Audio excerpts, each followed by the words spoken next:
রাধে রাধে, জয় শ্রীকৃষ্ণ। আজকে আমি ভাগবত গীতা পাঠ করব।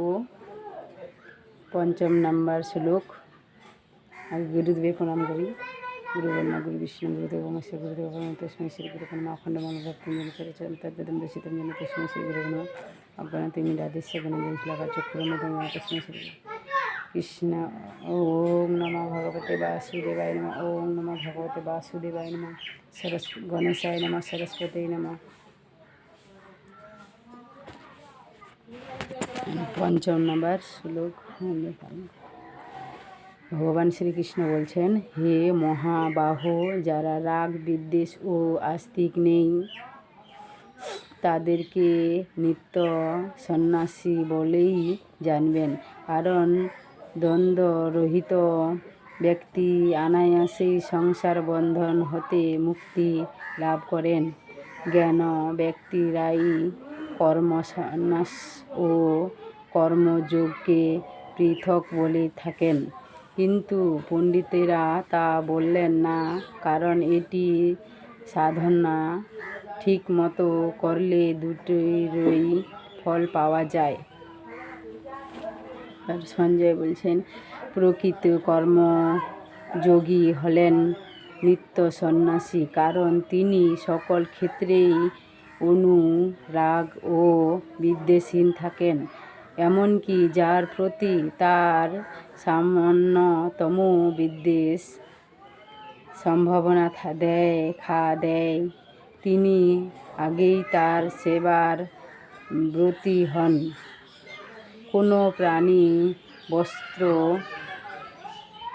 পরিস্থিতিতেই বা রাগ বা বিদ্বেষ উৎপন্ন হয় না, তিনি দ্বন্দ্বাতীত হয়ে অবস্থান করেন। মন কোনো রকম অহং, অভিমান বা আত্মপ্রসাদ তার থাকে না। তার কোনো বিষয়ে আকাঙ্ক্ষা থাকে না। কর্মজোর তাই কর্ম সমাক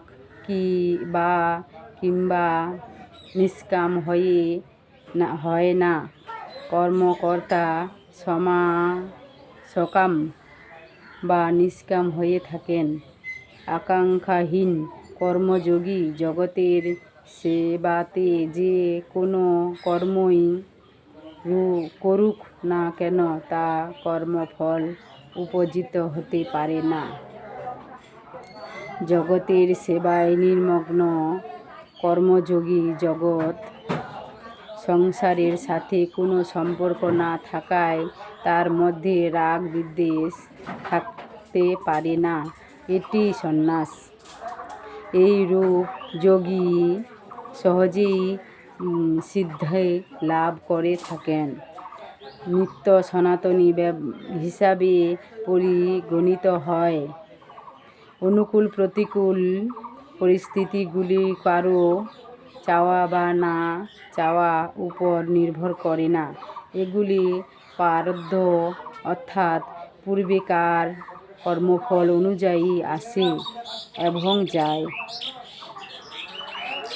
কর্মযোগী এটি দৃঢ়তা সহ জানেন বলে সহজেই তিনি রাগ বিদ্বেষরূপ দ্বন্দ্ব হতে মুক্ত হয়ে সমতের স্থির থাকতে পারেন। তাই অহংকার পরমাত্মাতে লীন হয়ে যায়।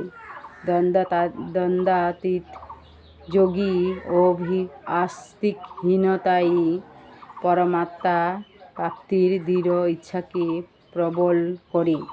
রাগ বিদ্বেষ সংসার বন্ধনের কারণ। কর্মযোগ, জ্ঞানযোগ ও ভক্তিযোগগুলি রাগ বিদ্বেষ মুক্ত করে দ্বন্দ্বাতীত করায়। দ্বন্দ্বাতীত হলে মুক্তি আসে ও পরমাত্মার প্রাপ্তি হয় না। মানুষের পরমাত্মাতে তৃষ্ণা থাকে এবং এই জগৎ সংসারের রুচি থাকে। পরমাত্মার বিনাশী, সংসার বিনাশশীল। এটি প্রকৃতি দ্বন্দ্ব, একে দূর করতে হবে। কর্মযোগে সফল না হলে যোগী সংসারকে সংখ্যাযোগে অধিকারী হয় না। তাই কর্মযোগী পরবর্তীকালে সংখ্যাযোগীতে পরিণত হন এবং সন্ন্যাসী হন। কিন্তু কর্মযোগীকে সংখ্যাযোগী অনুষ্ঠান করতে হয় না, কিন্তু প্রথম থেকেই সন্ন্যাসী হয়ে থাকে। ভুল হয়ে গেল, সরি। তো পরহিতে কর্তব্য কর্ম করাকে কর্মযোগ বলে এবং কিছু না করাকে অকর্মকে জ্ঞানযোগ বলে। এই জ্ঞানযোগকেই সংসার যোগ বলে। এটি হলো সন্ন্যাস বা কর্মসন্ন্যাস। কর্মসন্ন্যাসেতে কোনো কর্মই হয় না, অথবা কর্ম হলেও তা অকর্ম হিসেবে বিবেচিত হয়। এই অবস্থাতে কর্ম করা এবং না করা হলো সাধন। আর এইগুলির দ্বারা যে তত্ত্ব লাভ হয় তা হলো সাধ্য। অতএব কর্মযোগ ও জ্ঞানযোগের সাধন প্রতিক্রিয়া যদিও পৃথক, কিন্তু তার ফল বা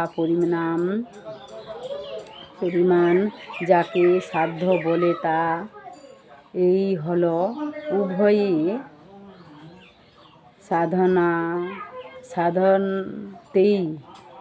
সাধনতেই ফলরূপে যে তত্ত্বজ্ঞান প্রাপ্তি হয় তাই হলো আত্মাজ্ঞান বা ব্রহ্মজ্ঞান। উভয় যোগী পরমাত্মা তত্ত্ব প্রাপ্তি করে যারা সকল শাস্ত্র জানেন, অথচ কর্মযোগ ও সংখ্যাযোগের তত্ত্ব গভীরভাবে জানেন না, যারা উভয়কে পৃথক দেখেন, তারা বালক তুল্য নির্বোধ। রাধে রাধে।